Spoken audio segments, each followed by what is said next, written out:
अगर मैं तुमसे कहूं कि प्राचीन भारत में एक ऐसा तेल बनाया जाता था जो सिर्फ औषधि नहीं, एक साधना था। सिद्ध गंधक तेल कहा जाता है यह ज्ञान एक सन्यासी ने राजाओं को दिया था, लेकिन इसकी शर्त थी सिर्फ अमल सारो गंधक, ना बाजार वाला ना रासायनिक शोधन वाला। फिर शुरू होती है प्रक्रिया। चमड़े से निकला तेल, गंधक का शोधन, कोयले की परतें और पाताल यंत्र की अग्नि, और अंत में एक चमकता हुआ सुनहरा तेल। क्या आज भी वो गंधक वैसा ही है? प्राचीन रसायन परंपरा में वर्णित सिद्ध गंधक तेल की यह अद्भुत विधि सन्यासी गोदाड़िया बाबा द्वारा महाराजा गौरीहर नरेश श्री प्रीतिपाल सिंह जी को प्रदान की गई थी। वो ही विधि मैं आज आपको देने जा रहा हूँ। ये केवल एक प्रक्रिया नहीं, बल्कि एक सूक्ष्म साधना है, जिसमें प्रत्येक चरण को अत्यंत सावधानी और शुद्धता के साथ संपन्न करना आवश्यक है। इस विशेष विधि के पालन से तेल सरलता से बाहर आता है और प्रक्रिया में कोई बाधा नहीं उत्पन्न होती। इस साधना में हर एक चरण को अत्यंत सावधानी, पूर्ण शुद्धता और अटूट धैर्य के साथ संपन्न करना अनिवार्य होता है। इस प्रयोग में केवल खान से प्राप्त शुद्ध गंधक का ही उपयोग किया जाता है। प्राचीन काल के सिद्ध रसायनविद स्वयं गंधक का शोधन करते थे और यह सुनिश्चित करते थे कि उसमें निहित तैलीय तत्व सुरक्षित रहें। लेकिन आज यह प्रश्न उठता है, क्या आधुनिक औद्योगिक शोधन के बाद भी वही गुण शेष रह गए हैं? इस विशेष गंधक को अमल सारो गंधक कहा जाता है। इसकी पहचान है इसका खट्टा स्वाद, सुनहरा पीला या हल्का हरा रंग, और सामान्य गंधक से अधिक भार। खुली वायु में रखने पर इसकी सतह पर हल्की चिकनाई और धूल का जमना इसे और भी विशिष्ट बनाता है। अन्य गंधक औषधि निर्माण में उपयोगी हो सकते हैं, परंतु इस रासायनिक साधना के लिए वे उपयुक्त नहीं माने जाते।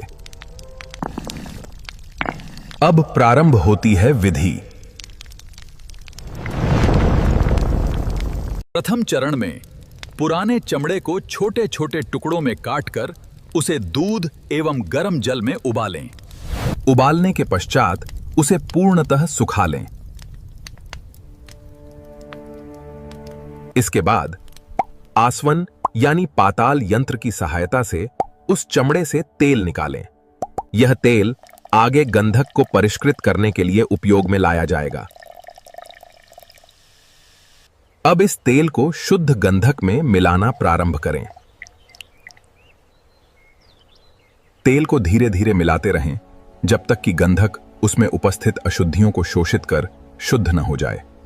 जब गंधक तेल को और अधिक शुद्ध करना बंद कर दें, तब इस प्रक्रिया को पूर्ण माना जाता है। द्वितीय चरण। अब गंधक को काली मिर्च के दानों के समान छोटे छोटे गोल आकार में तैयार कर लें। ध्यान रहे कि यह प्रक्रिया एक बंद पात्र में की जाए, जिसमें छोटे छोटे छिद्र हों।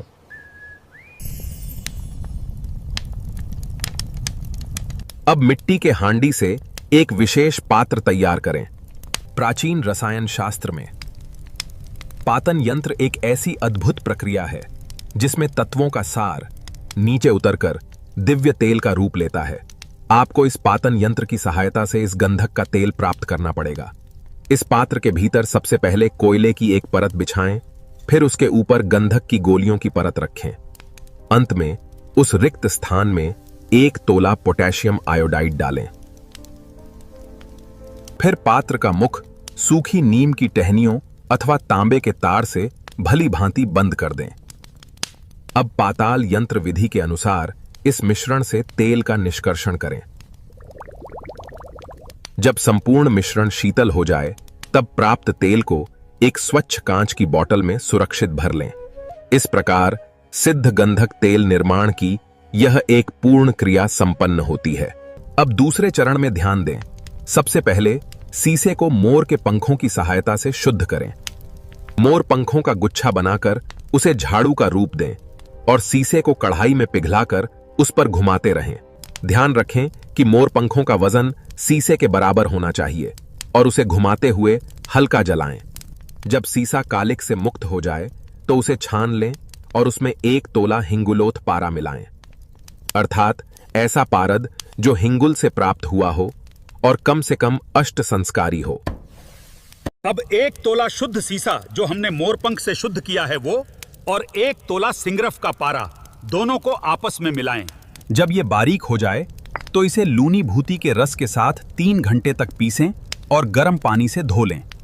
ये पौधा आमतौर पर खेतों, बगीचों और नम जमीनों पर मानसून के बाद बहुतायत में दिखाई देता है, जिसे आज हम लाजवंती के नाम से जानते हैं। फिर मूली के रस के साथ और फिर सफेद कनेर के फूलों के साथ उसी प्रकार पीसें। ध्यान रखें, हर बार केवल गर्म पानी से ही धोएं, ठंडे पानी से पारा पीला पड़ सकता है। अब 1 तोला सीसा और 1 तोला पारा मिलाकर एक पिंड बनाएं और उसे अच्छी तरह पीसें। अब इस पारे सीसे का गोला बनाकर इसे गंधक के तेल में धीमी आंच पर 8 घंटे तक पकाएं। वही गंधक तेल जिसकी विधि हमने आपको पहले सिखाई थी। इसके बाद ये काले रंग का ढेला बन जाएगा। इसे विष खपारा की जड़ के साथ पीस लें। यह एक सफेद, मुलायम और रेशेदार पदार्थ बन जाएगा। अब इसके ऊपर गंधक की परत लगाकर गोली तैयार करें और उसे 5 किलो गोबर की अग्नि में जलाएं। फिर उसे पीसकर अल्कोहल से शुद्ध करें और दही के साथ पुनः पीसें। अब इसे संपुट में बंद करके पुनः 5 किलो की अग्नि में पकाएं। अंत में सफेद राख प्राप्त होगी। अब 50 ग्राम तांबे की शीट इस सफेद पदार्थ को लगाकर मूसा में रखें और अग्नि दें। पहले हरी, फिर नीली और अंत में पीली लौ दिखाई देगी। जैसे ही पीली लौ दिखें, प्रक्रिया रोक दें और ठंडा करें। अंत में आपको 40 ग्राम शुद्ध कुंदन प्राप्त होगा। ध्यान रखें, इस पूरे प्रयोग में केवल शुद्ध और खदान से प्राप्त गंधक का ही उपयोग करें। बाजार में मिलने वाला गंधक अक्सर संदिग्ध होता है। हालांकि कुछ अनुभवी लोगों ने साधारण गंधक के उपयोग के भी तरीके विकसित किए हैं, जिनका प्रयोग विशेष रूप से रंग निर्माण में किया जाता है। धन्यवाद।